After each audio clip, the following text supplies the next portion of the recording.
Okay, let's continue talking about zeros of polynomial functions. We're going to have some theorems today that'll help us in figuring out how to factor and break down polynomials so we can find zeros. We'll start with the remainder theorem.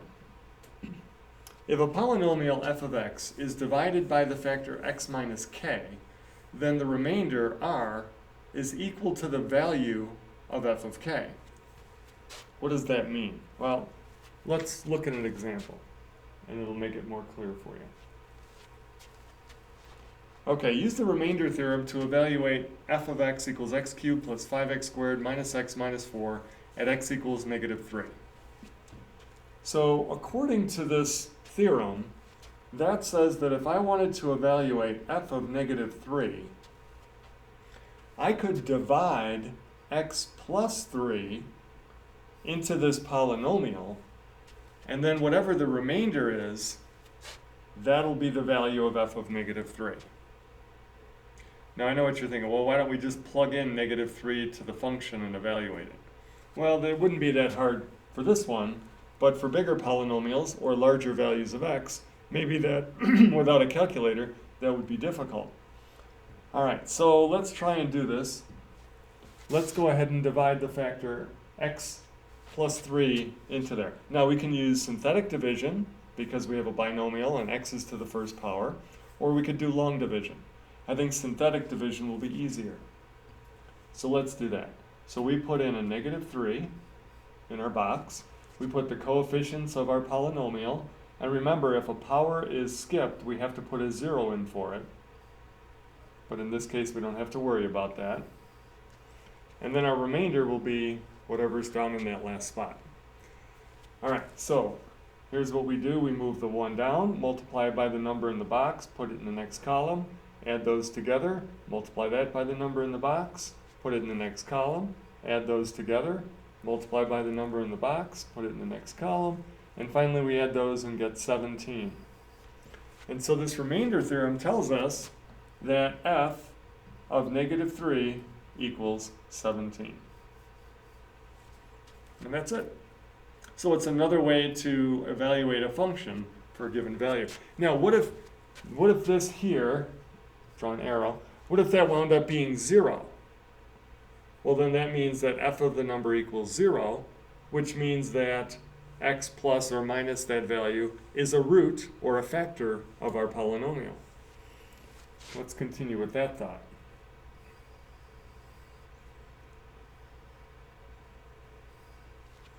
A polynomial f of x has a factor x minus k if and only if f of k equals 0.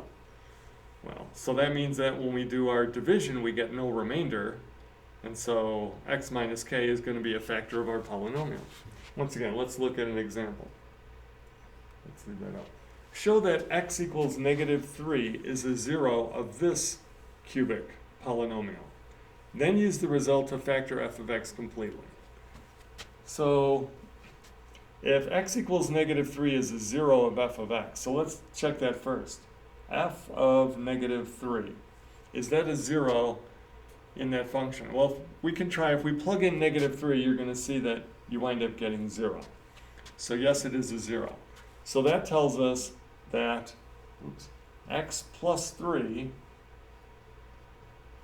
is going to be a factor of this polynomial. And so then we want to use that to factor this polynomial completely. So once again, I can use synthetic division. Maybe I should use long division because we haven't done that in a while. So let's do that. X plus 3 divided into x cubed plus 6x squared minus x minus 30. All right, so what's the process? We're going to have to multiply by an x squared, and then multiply that by what's out in front, and I'll get an x cubed plus 3x squared. Draw a line, parentheses, subtract. The x cubes cancel. 6 minus 3x squared, it gives me 3x squared. Bring down the next term. I'm going to have to now multiply the x on the outside by a positive 3x. So now let's multiply that. I'll get 3x squared. And then 3x times 3 is 9x. Draw a line, parentheses, subtract. The 3x squareds cancel. A negative x minus 9x is a negative 10x. Bring down the next term. Now I multiply x by a negative 10, and that gives me negative 10x minus 30. Draw a line, parentheses, subtract. And we get a remainder of 0, which tells us that f of negative 3 is equal to 0, or the point negative 3, 0 is a root or an x-intercept of our function. All right, so now we know that let's write it in a different color here. We know that x cubed plus 6x squared minus x minus 30 is going to be equal to, get rid of my arrow over here so I have some room, is going to be equal to x plus 3 times x squared plus 3x minus 10. And then I can further factor that into x plus 5 and x minus 2.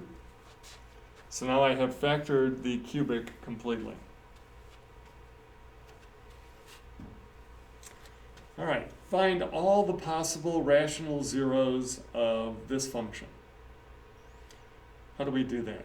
Well, in all the other problems we've done so far, they've always told you, hey, try and divide this factor into there. If there's no remainder, then it's a factor. So we have to come up with our own here, and how do we do that? It's a cubic. Do we just start guessing numbers? Do I try x equals 4, x equals 1, x equals negative 5/7? Who knows? So we have what's called the rational zero test, which is going to help us with this. If we have a polynomial and it has integer coefficients, so the a sub n minus 1, highlight those. These are integer coefficients, and that's a constant at the end there. Then every rational zero of this function will take on the form p over q. So what's p and what's q? Well, first of all, p and q have no common factors other than 1. So in other words, the fractions are reduced. P is going to be a factor of the constant term a sub 0. So p is going to be a factor of this constant term here, a sub 0. And q is going to be a factor of the leading coefficient, a sub n, right there. So q is going to be a factor of this coefficient in front of your highest power of x. So that's what we're going to look at. We're going to look at this coefficient there and this constant there. And we're going to list all the factors of those and then write them as a fraction. And those are the only possible zeros. There's no other possibilities. So at least that cuts down our guessing game. All right, so let's see how we can do that initial problem.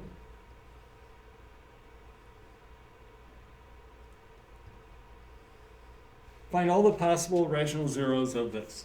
All right, so here we go. First of all, let's look at here. We have 3. What are all the factors of 3? Well, we have positive or negative 3, positive or negative 1. Because 3 can be 3 times 1, it could be negative 3 times negative 1. Those are our possibilities, and that's it. All right, so that's what p is going to equal. And then for q, we look at this number here. And by the way, if this is not in order, you need to put it in descending order. Make sure you don't mess up on that. All right, so what are all the possible factors of 2? Well, plus or minus 2 or plus or minus 1. So those are going to be my values for q. So what I'm looking at are not too many possibilities. So for example, let me break this down. So let's say it could be a positive 3 over 2. We could have a negative 3 over 2. A negative over a negative would give us another positive. We could have 3 over 1. We could have negative 3 over 1. We could have 1 over 2, negative 1 over 2. And we could have 1 over 1 or negative 1 over 1. So that might seem like a lot. Basically what we have is plus or minus 3 halves, plus or minus 3, plus or minus 1 half, plus or minus 1. Those are the only possible numbers that we're going to use for factors for this polynomial. All right, so at least that breaks it down to us. And so now let's try one. Let's try an integer one. Let's try positive 3. So I'm going to use synthetic division. And so I'm wondering if x minus 3 is a factor. So I'm going to put positive 3 in the box, write down my coefficients, 2, 3, negative 8, positive 3, coming from these. Remainder here, I'm looking for the remainder to be 0, hopefully, then it's a factor. If it's not 0, then it's not a factor, and I'll have to try one of the other numbers. So it is a little bit of a guess and check game. All right, so let's go ahead. Bring the 2 times 3 is 6. Add those up, I get 9. That's 27. Oh, this doesn't look like it's going to work. That's 19. No, that's definitely not going to work. I'm not going to get a remainder of 0 here. Okay, so that didn't work. So I can take out that possibility. Positive 3 is off the board. All right, what about maybe negative 3, which would mean x plus 3 is going to be a factor. So let's try that. So I bring the 2 down. 2 times negative 3 is negative 6. Add those. Multiply, I get 9. Oh, this is looking promising. 1. Aha. That worked. So that tells me that x equals negative 3 is a 0 of this function, or an x-intercept of this function, or a root of this function. Or in other words, visually, it's where the graph crosses the x-axis, at least in one of the spots that it crosses the x-axis. Okay, so I have that as one of my zeros. So we've taken care of all the we tried plus or minus 3, so we're done there. We could try plus or minus 1, or we could try 3 halves or 1 half. But at this point, I've already broken this down into x plus 3, and then 2x squared minus 3x plus 1. So I really don't need to keep doing synthetic division. I can try and factor the quadratic to get my other zeros. So x plus 3. Now, if this was a higher power, like an x to the 5th initially, then we'd have to keep trying more and doing more synthetic division until we got it down to at least a quadratic that we know how to factor. So let's see here. 2x times x gives us 2x squared. Has to be a 1 and a 1. In order to get a negative in the middle, these are both going to have to be negative. So that would give me a negative 1x and a negative 2x, which equals negative 3x. So that's going to work. Oops. Forward. Get rid of this. There we go. All right, so that's the factored form of this polynomial. And so therefore, I already have the x equals negative 3 as one of my zeros. The next one here, if I set that equal to 0, add 1, divide by 2, I'm going to get x equals 1 half. Oh, 1 half. That was one of these possibilities that we had come up with this p over q idea. So 1 half works. And then the last one, x equals 1, which, by the way, was also one of my possibilities. So the idea here is to find the zeros of a function, or where a graph crosses the x-axis for a polynomial function. We can at least eliminate the possibilities for our zeros by looking at this p and q number, which come from the constant and the leading coefficient, factors of those, and then writing it as a fraction, p over q. And at least that cuts down on some guess and check as we work through this. And sometimes you don't even have to work through the entire synthetic division. You'll know at a certain point, like we did when we tried positive 3, that we're not going to get a zero remainder. So we throw that possibility out and we move on. All right, we have one last interesting rule here for us. It's called Descartes' rule of signs. And let's say we have our polynomial, f of x equals a sub n, x to the n, etc., all the way down to a sub 0. And we have real coefficients, and a sub 0 is not 0. That's kind of important, so let me highlight that. All right, the number of positive real zeros, wait a minute, let's back up. Think about what this is saying. We have zeros for this polynomial. It's where it crosses the x-axis. All right, some of those zeros might be positive values of x, some of them might be negative. So this is telling us the number of positive real zeros, not what they are, but how many of them we have, is either equal to the number of variations in the sign of f of x, or less than that by an even integer. That sounds confusing. A lot of times in these theorems and rules, you have to read through it a couple times to get the idea. And maybe I recommend, after going through the example I'm going to do, go back through and read this again, and it'll make more sense. And then what about negative real zeros? Well, the number of negative real zeros is either equal to the number of variations in sign, this time though, f of negative x instead of f of x, or less than that by an even integer. All right, so what the heck does all this mean? Well, let's take a look. I'll go ahead and move that up. Determine the number. So this isn't asking us to find the zeros. It just says how many positive and how many negative zeros are there going to be. And this is just another helpful way of figuring out how to factor a polynomial to figure out all the zeros. So we've learned about the p over q idea, which breaks it down into only a certain number of possibilities. And then, if we know how many positive answers we're going to have and how many negative, that even reduces our possibilities to a very manageable amount. All right, so the first thing you need to do is, let's stay color coordinated. The blue part said f of x. So we look at f of x, and how many sign changes do we have as we work through the polynomial in order? So we have a positive 3, but then the next one's a negative 5. So that's a sign change. We went from a positive number to a negative. So that's one sign change. Then we go to the next one. Oh, now it's a positive. That's another sign change. So that's 2. And then we switch from positive to negative. That's another sign change. So we have 3 sign changes here. That's positive. So we go to a negative. That's 1. That switches. 2. That switches. 3. So we have 3 sign changes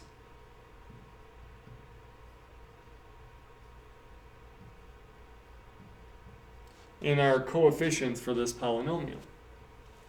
All right, so what does that tell me? Well, according to this rule, that means, therefore, that means that there's either 3 or 1 positive root, or positive 0, or positive x-intercept for this function. So there won't be 2 positive roots. There will be 3 or 1, and not 0 either. So we know there's at least 1 positive. Now the next thing says, let's look at f of negative x. So I'm going to go through and replace all the x's with a negative x. That'll be to the third. This will be squared.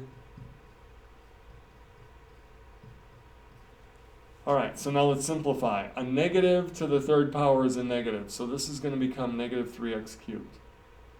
Negative x squared will become a positive x squared. And then this will be a negative 6x minus 4. Okay, let's count the sign changes on this one. That was a negative. That's still a negative, so that's not a sign change. Still a negative, not a sign. So we have 0 sign changes. So what does that tell me? That tells me that I have 0 negative roots.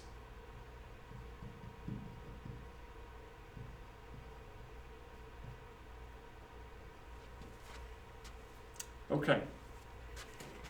So we're going to use this idea. So this is all they were really asking for this problem.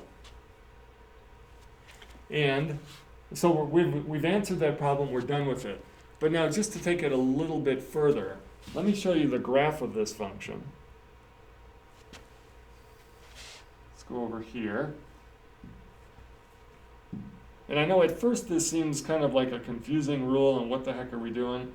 But after you do it a few times, it makes total sense and it's pretty simple to check. So we have negative 5x squared plus 6x minus 4, zoom 6. All right, so it looks like we have a positive root trace at 1. And then it doesn't look like the graph comes back down and hits the x-axis anymore. And so what we've learned from this rule is that we're going to have 3 or 1 positive roots. It looks like we have just 1. And that's it. Okay? And we had no negative roots. So this is just another tool to give us more information about the zeros of our graph, or the zeros of our function. So what happens if there were, I don't know, let's say we had a giant polynomial and there were 7 sign changes for f of x. That would mean that there's 7 or 5 or 3 or 1 positive zeros or positive roots. And then let's say f of negative x had 4 sign changes. That means that there's 4 or 2 or 0 negative roots. And so like I say, this is just giving us another tool. And then what are those roots? Well, then we can go back to the rational zero test, and we can look at this p over q to find all the possible zeros. And let's say, for example, that we knew that there were, I don't know, let's just make up another number. Let's say Descartes' rule of signs told us that there were 2 or 0 positive roots. For f of x, let's say there was 2 sign changes. And then if we did synthetic division, so we looked at all the possible roots, p over q, and let's say we found one. We did synthetic division, we got a 0, we said, oh, I found 1 root. Well, we know from Descartes' rule of signs that we should have 2 or 0 positive real roots. And so if we found 1, then we know there has to be a second one, because there's either 0 or there's 2 of them. There's not just 1 of them. So that kind of helps you as you're working through these. So some practice finding zeros, finding roots of polynomials and applying these ideas, you'll get pretty good at it pretty quickly. All right, so the assignment continues in section 2.3.